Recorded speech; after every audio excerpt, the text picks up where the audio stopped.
Idukki Munnar Devikulam special tahsildar office കവാടത്തിൽ 7 കുടുംബങ്ങളുടെ രാപ്പകൽ സമരം. തങ്ങൾക്ക് താമസിക്കാൻ നിരന്തരമായ ഒരു സ്ഥലം വേണമെന്ന ആവശ്യമുയർത്തിയാണ് കുടുംബങ്ങൾ സമരം ആരംഭിച്ചിരിക്കുന്നത്. കഴിഞ്ഞ ദിവസം സർക്കാർ ഭൂമിയിൽ 7ഓളം കുടുംബങ്ങൾ താമസിക്കാൻ നിർമ്മിച്ച ഷെഡ് റവന്യൂ അധികൃതർ പൊളിച്ചു നീക്കിയതിൽ പ്രതിഷേധിച്ചാണ് സമരം.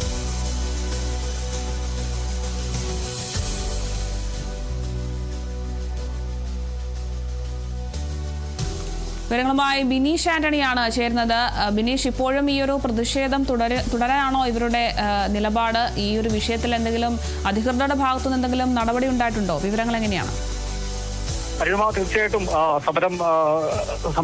പകൽ സമരം തന്നെ ഇന്ന് രാവിലെയോടെ ആരംഭിച്ചിരുന്നു. ഏതായാലും രാത്രിയിൽ സമരം തുടരാൻ തന്നെയാണ് ഈ സമരക്കാർ മുന്നോട്ട് പോകുന്നത്. കാരണം 2024 ഈ മൂന്നാർ ലക്ഷം നഗറിൽ വലിയൊരു മണ്ണിടിച്ചിലുണ്ടായി. മഴയത്ത് മണ്ണിടിച്ചിലുണ്ടായി. താഴത്ത് ഒരാൾ മരിക്കുകയും ചെയ്തു.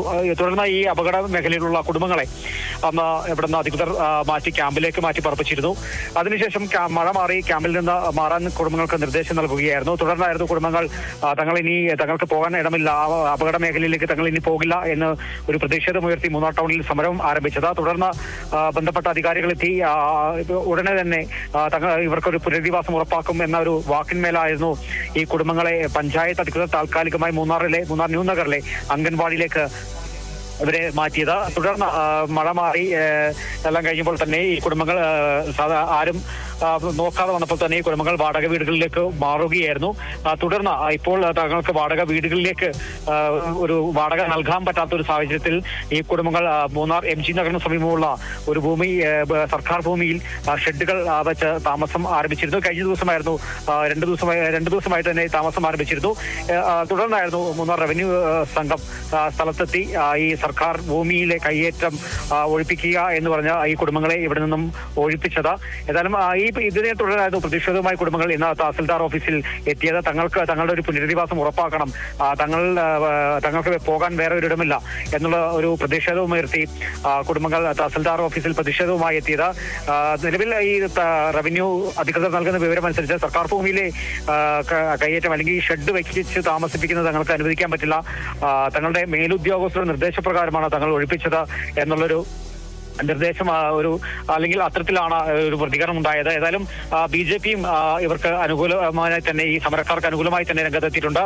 പല മേഖലകളിലും മൂന്നാറടക്കമുള്ള പല മേഖലകളിലും വലിയ കെട്ടിടങ്ങൾക്ക് നിർമ്മാണാനുമതി ലഭിക്കുന്നുണ്ട്, അല്ലെങ്കിൽ അനധികൃതമായ നിർമ്മാണം നടക്കുന്നുണ്ട്. ഈ നിർമ്മാണങ്ങളൊന്നും നിങ്ങൾ പൊളിക്കുന്നില്ല. സാധാരണ പാവപ്പെട്ടവർ ഷെഡ് വെച്ച് താമസിക്കുമ്പോഴാണ് ഇത്തരത്തിൽ അവർ ഉപദ്രവിക്കുന്ന ഒരു നിലപാട്. ഈ നിലപാടിനെതിരെ വലിയ പ്രതിഷേധം തന്നെ BJPയും ഉയർത്തിയിട്ടുണ്ട്. അതുകൊണ്ട് തന്നെയാണ് ഇപ്പോൾ BJPയുടെ ഒരു അനുകൂലമായി തന്നെ BJPയുടെ ഒരു അനുകൂല നിലപാടുകളോടെ തന്നെയാണ് ഇപ്പോൾ ഈ സമരക്കാർ ഈ രാപ്പകൽ സമരം ആരംഭിച്ചിരിക്കുന്നത്. തങ്ങൾക്ക് കൃത്യമായ ഒരു മറുപടി, അല്ലെങ്കിൽ തങ്ങൾക്ക് താമസിക്കാനുള്ള ഒരു മറുപടി, അല്ലെങ്കിൽ താമസിക്കാനുള്ള ഒരു സ്ഥലം തങ്ങൾക്ക് തന്നില്ലെങ്കിൽ ഈ സമരം തുടരാൻ തന്നെയാണ് ഈ 7ഓളം കുടുംബങ്ങൾ ഇപ്പോൾ സമരവുമായി മുന്നോട്ട് പോകുന്നത്. ഏതായാലും ഈ ഇനിയുള്ള മഴക്കാലമെങ്കിലും തങ്ങൾ സുരക്ഷിതമായിട്ട് തങ്ങൾക്ക് താമസിക്കാൻ ഒരു ഇടം വേണമെന്ന ഒരു ആവശ്യം തന്നെയാണ് ഈ കുടുംബക്കാർ ആവർത്തിച്ച് മുന്നോട്ട് വയ്ക്കുന്നത്. ശരി, വ്യക്തമാണ്. ഇടുക്കി മൂന്നാർ ദേവികുളം സ്പെഷ്യൽ തഹസിൽദാർ ഓഫീസ് കവാടത്തിലാണ് 7 കുടുംബങ്ങൾ ഇപ്പോൾ രാപ്പകൽ സമരം നടത്തുന്നത്. താമസിക്കാൻ സ്ഥിരമായൊരു സ്ഥലം വേണമെന്നാണ് ഇവരുടെ ആവശ്യം. എന്തായാലും കഴിഞ്ഞ ദിവസമാണ് സർക്കാർ ഭൂമിയിൽ 7ഓളം കുടുംബങ്ങൾ താമസിക്കാൻ നിർമ്മിച്ച ഷെഡ് റവന്യൂ അധികൃതർ പൊളിച്ചു മാറ്റിയത്. ഇതിലാണ് ഇപ്പോൾ പ്രതിഷേധിച്ചിരിക്കുന്നത്. തങ്ങൾക്ക് താമസിക്കാനൊരു പാർപ്പിടം ആവശ്യമാണെന്നതാണ് ഇവരുടെ പ്രധാന ആവശ്യം. എന്തായാലും സമരവുമായി മുന്നോട്ട് പോകാൻ തന്നെയാണ് ഇവരുടെ തീരുമാനം. കൂടുതൽ വിവരങ്ങൾ നൽകിയത് ബിനീഷ് ആന്റണിയാണ്.